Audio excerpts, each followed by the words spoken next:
কি হয়েছে তো? রাধা রানী বললেন বনে গেলে আমার প্রাণের হরি কেন সনাগণ শোনে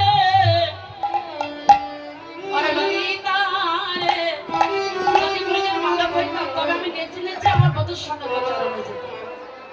যদি প্রজের ধুলি কেনা হইতাম তাহলে আমি উড়াই উড়াই আমার বধূর চরণ আমি জড়িয়ে থাকি। রাধা রানী বলছে সখীরা বলছে রাধে রাধে জয় রাধে রাধে রাধে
এমন সময় সখীদের সঙ্গে কথা বলিতে বলিতে মা হঠাৎ তুলসীর কথা মনে হলো।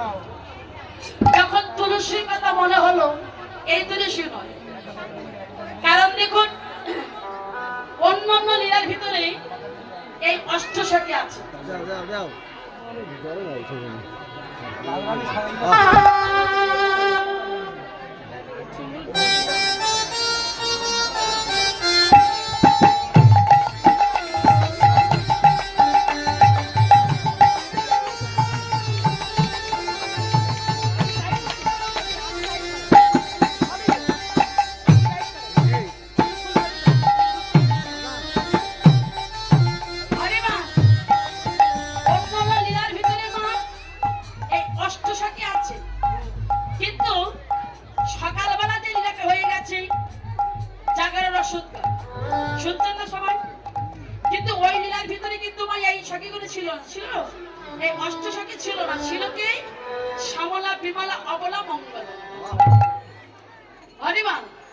একটা অন্তরঙ্গ একটা বহিরঙ্গ, একটা তত্ত্ব একটা তথ্য।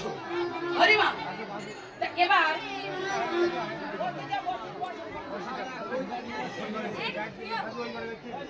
রেখে দেন, পরে ডাক দেবেন, মন্দির সবাই বসেন। এবার আমাদের এই যেটু পূজায় কি কি লাগে বলে দাও। পুরাহানি বাজবে।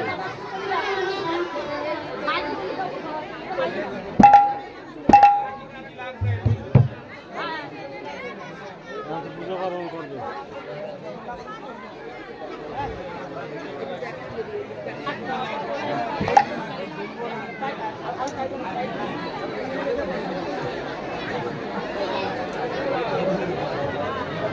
বাবারা সবাই বসেন তো, সময় কম, ডিস্টার্ব করবে। খাইল দিই ধান উড়ি পূজা করবে, ধান চলি পূজা করবে। আমি তো ওখানে যাবো, খানদানিক করবো, সভা করবো, তারপরে আমার সভা খান হয় নাই, সভা হয় নাই। মাই তো আশপাশে লাগাবে না। এই যে পূজায় কি কি লাগবে এই যে বলে দাও। মেলা বাজি সবার সবাই টাইম করাবে সবার সবাই বসেন, সবাই বসেন। এই আপনি এত হইচই করছেন কেন? আসি চলি নয়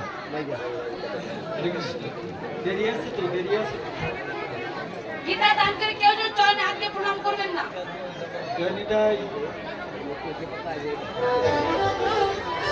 আজকে বেরেন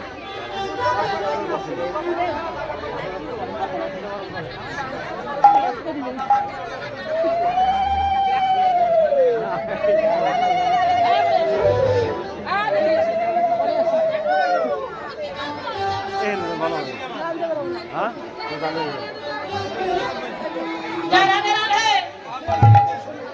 এই দেখুন, এই যারা চলে যাচ্ছেন দক্ষিণাটা ঠিকঠাক দিয়ে যাবেন, নইলে কিন্তু আর সত্যি বলছি, কারণ দেখুন এই পূজার দক্ষিণা দেওয়ার ভয়তে আগে থেকে চলে যায়, কি দেবেন না কেউ যেন উঠবেন না। হ্যাঁ মেলো নামে না আজকে দক্ষিণা না দিলে পূজা তো পূর্ণ হয় না। তো এবার বলছে হঠাৎ তুলসী আসলেন, তুলসীর দর্শন পেয়ে বললেন এবার আপনি কেন বসি মহিয়া তুলসী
এবার আমার দেখো দেখো রাধা রানী আমার এবার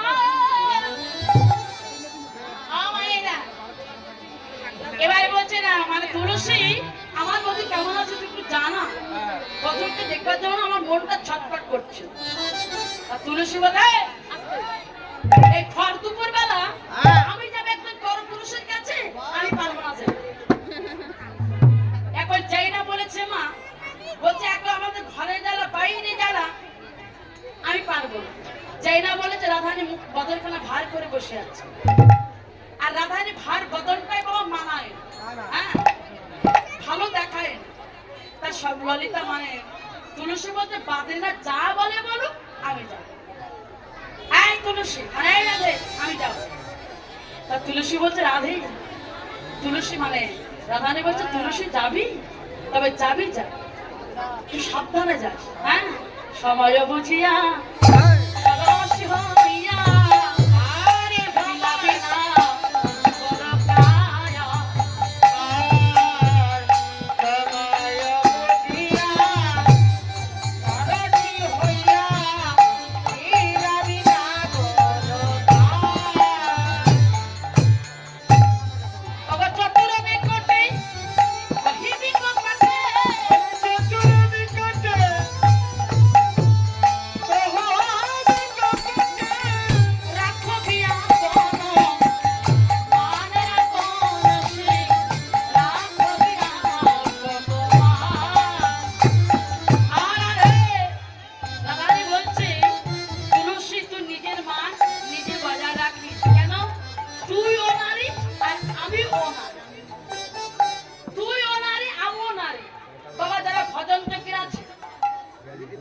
যারা ভজন থেকে আছে একটু আস্বাদন করুন, একটু ভেবে দেখুন কি বলছে তুলসী তুই ও নারী আমি ও নারী,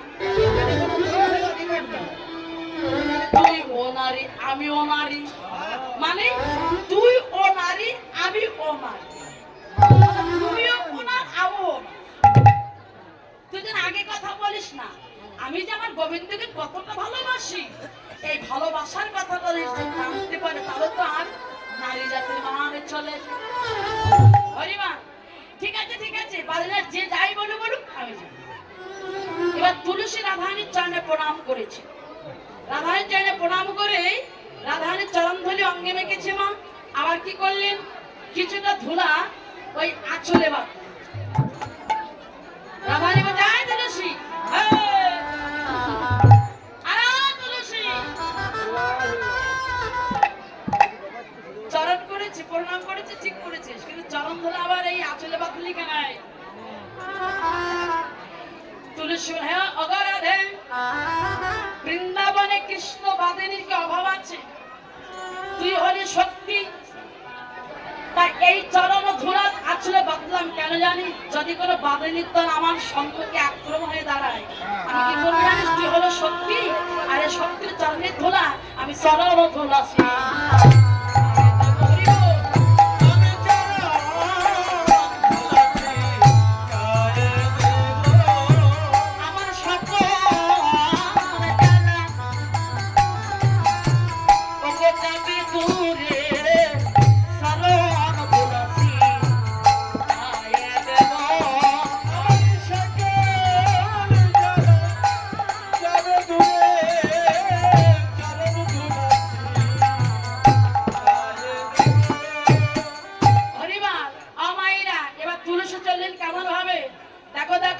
তুলসী তুলসী মনে তো হাসি,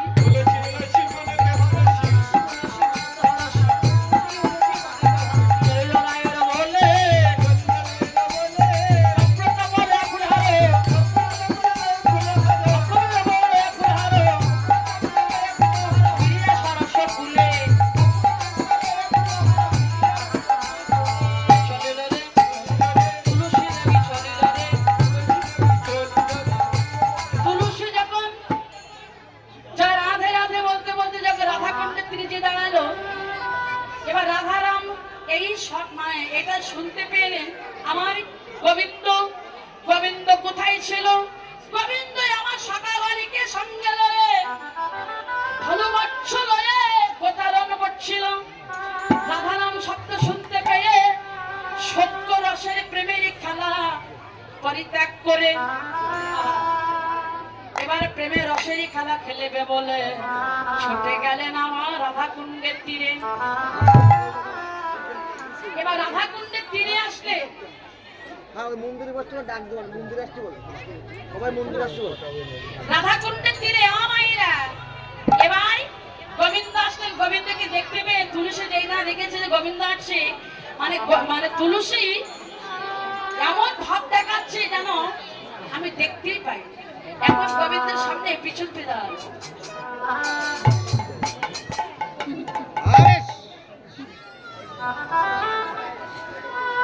গোবিন্দ বলছে ও তুলসী, তিনবার ডাকো। তুলসী সাড়া দিল। এবার গোবিন্দ বলে হে তুলসী, তুমি এমন নিষ্ঠুরতা কেমন করে হলে? ভাবক পদকাট্টা বলে হে গোবিন্দ, এদগত যোগীদার যোগে পাই না, মুনি যারে মনে পাই না, সাধক যারা সাধনায় পাই না, শিবে শিবে লোকে পাই না, ব্রহ্ম ব্রহ্ম লোকে পাই না। তাকে কিনা তুমি তিনবার ডেকেছো, তাই তুমি বলছো হে তুলসী তুমি এত নিষ্ঠুরতা কেমন করে হলে? হ্যাঁ হে গোবিন্দ, তুমি আগে কেমন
আমারই শপথ নিতে হবে। বল আমার রাধারানী কেমন আছে?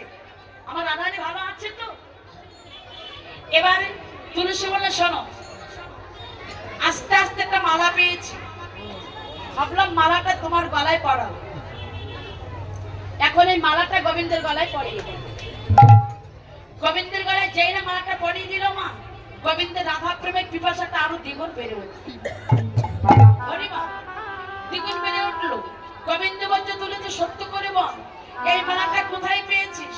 এ তো তারা তারা মালা নয়, রাধা দাস রাধা দাস রাধা দাস, আমি তার হাতের মালা, তার হাতের গাথা। ও রাধে তুলসী, সত্য করবার মালাটা কোথায় পেয়েছিস? বলতে শোনো, এই মালাটা বিনা সুতার মালা, রাধারানী গেঁথে দিয়েছি, বলছে বধূর গলায় পরিয়ে দিস। হ্যাঁ, এখন পরিয়ে দিল। এবার গোবিন্দ বলতে শোনো, এই মালাটা আমি প্রসাদী করে দিলাম, এই মালাটা তুই আমার রাধারানী গলায় পরিয়ে দিস। এবার ও মায়েরা কোথায় কোন সময় দেখা হবে? বললেন শোনো, তুমি সময় মতো সূর্য পূজার মন্দিরে প্রবেশ করবে। সূর্য মন্দিরে তোমার সঙ্গে রাধার সঙ্গে ওইখানে মিলন হবে, ওইখানে সাক্ষাৎ হবে। ঠিক আছে? এবার তুলসী দেবী মা চলে গেলেন রাধারানীর কাছে, সখীগণকে নিয়ে বসে আছেন। এমন সময় তুলসী ছুটে দিয়ে মালাটা ওই রাধারানী গলায় পরিয়ে দিল। হ্যাঁ, এবার রাধারানী গলায় যখন মালাটা পরিয়ে নিল, এবার রাধারানী বললেন তুলসী, এই মালাটা আমার গাথা ঠিক আছে, কিন্তু সত্য করে বল, এ পরশ তো আমার একার নয়, এটা তো আমার বধূর পরশ আছে। এইবার শুরু হয়ে গেল ছলনা। বল কোন সময় কখন কোথায় আমার বধূর সঙ্গে আমার মিলন হবে?